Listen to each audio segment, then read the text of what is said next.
Hello, you're watching Good Morning Europe. Let's take a look at the latest headlines. COVID infections surged to record levels in a number of European countries as authorities scrambled to contain the spread of the Omicron variant. International outcry after a Russian court orders the liquidation of the country's oldest human rights group, Memorial. And researchers use modern medical technology to unveil the secrets of ancient Egypt.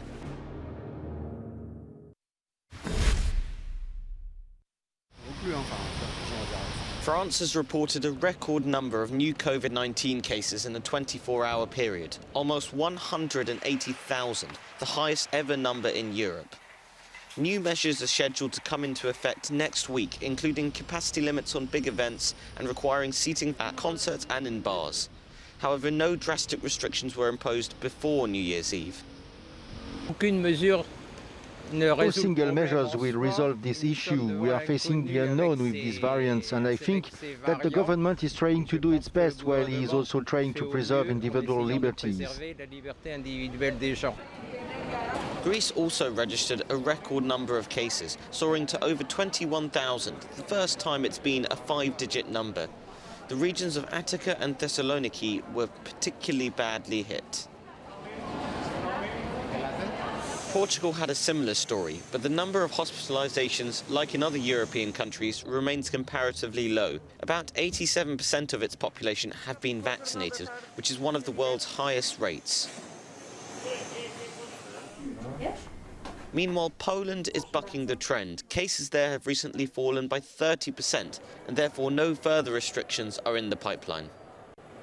Today we can see that despite the growing risk of infection with the Omicron variant, the number of new cases in Poland hasn't started to increase after Christmas. So for today, I emphasize, for today we do not plan to introduce new COVID restrictions this week. And in Belgium, the highest administrative court cancelled a move to close entertainment venues, saying the government hadn't presented enough evidence.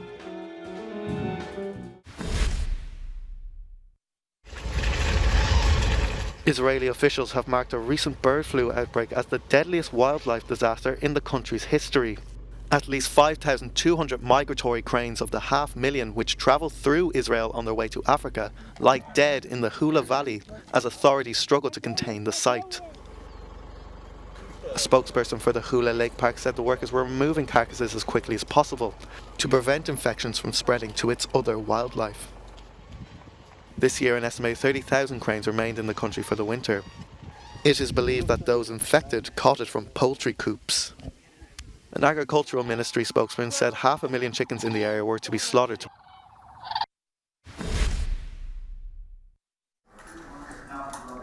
For repeated and gross violations of Russia's foreign agent laws. That's what Supreme Court Judge Alla Nazarova said on Monday when she ordered the closure of the country's oldest human rights group. While the Russian prosecutor portrayed Memorial International as a geopolitical weapon, legal representatives for the group say the ruling contributes to the idea that the state is always right. What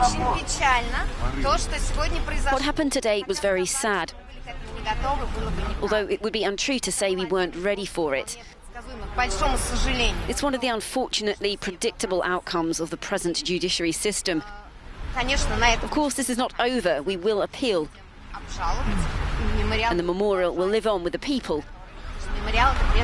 Because first and foremost, it's the people behind it serving this great cause. The work will continue. The decision follows an ongoing assault on Russian civil society. As President Vladimir Putin continues to crack down on free speech and opposition leaders such as Alexei Navalny, NGOs and media outlets have been called foreign agents and hit with fines and closures. Memorial International was founded in the late 1980s to document political repression and the darkest chapters of Soviet history. Containing a vast database of victims, the organisation sought to preserve the memory of millions of victims persecuted under the Soviet Union.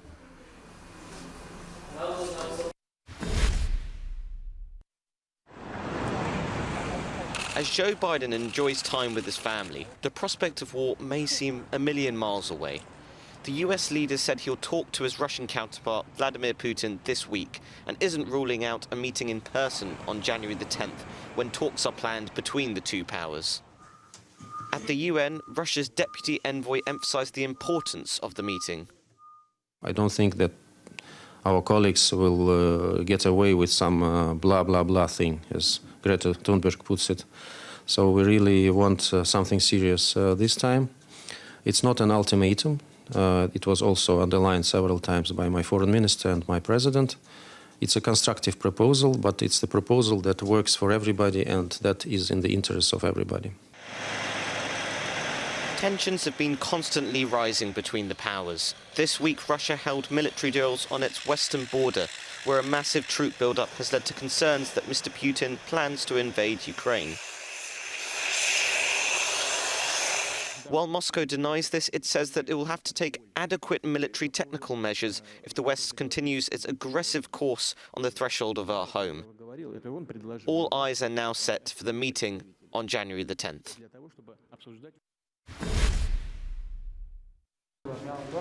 A victory for freedom of expression. That's what the lawyers of Spanish rapper Valtonyc declared on Tuesday, after a Belgian court in Ghent ruled against Spain's efforts to extradite him. Valtonyc fled to Belgium in 2018 after being sentenced to 3.5 years in prison on charges of glorifying terrorism and insulting the Spanish monarchy in his lyrics. Speaking to the press, Valtonyc said he was happy to be finally freed and that his work is not being erased, that a track he made when he was 18 does not make him a terrorist. Valtonyc also thanked the Belgian judicial system for respecting human rights and upholding European values. The Belgian people can be happy that freedom of expression is respected here, he said. The Spanish Justice Department claimed Valtonic's lyrics were undeniably apologetic towards an armed Basque separatist group. Back in March 2020, the EU Court of Justice had already ruled that the procedure chosen by the Spanish Justice Department was not valid for extradition, a significant detail that worked in favour of the rapper's case. For now, Valtonyc will remain in Belgium, with a huge weight lifted off his shoulders.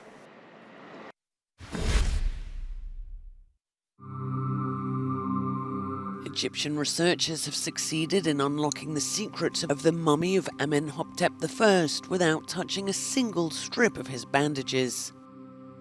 The remains of the pharaoh were discovered in 1981. Now, thanks to non-invasive medical imaging, scientists are learning more about the 3,500-year-old mummy. He died in the age of 35. We found the brain inside the mummy, and this will never happen. It happened with other mummies, the brain is there. And also at the same time, we found that the mummy was mummified Osiris style. This is the first time. But all the mummies after that had the same style. Researchers say they were unable to find any injury or disease that could have caused the death of Amenhotep and speculate that he may have died of a heart attack. Amenhotep I ruled Egypt between approximately 1525 and 1504 BC. You're watching Good Morning Europe on Euronews. We'll be back with more in just a moment.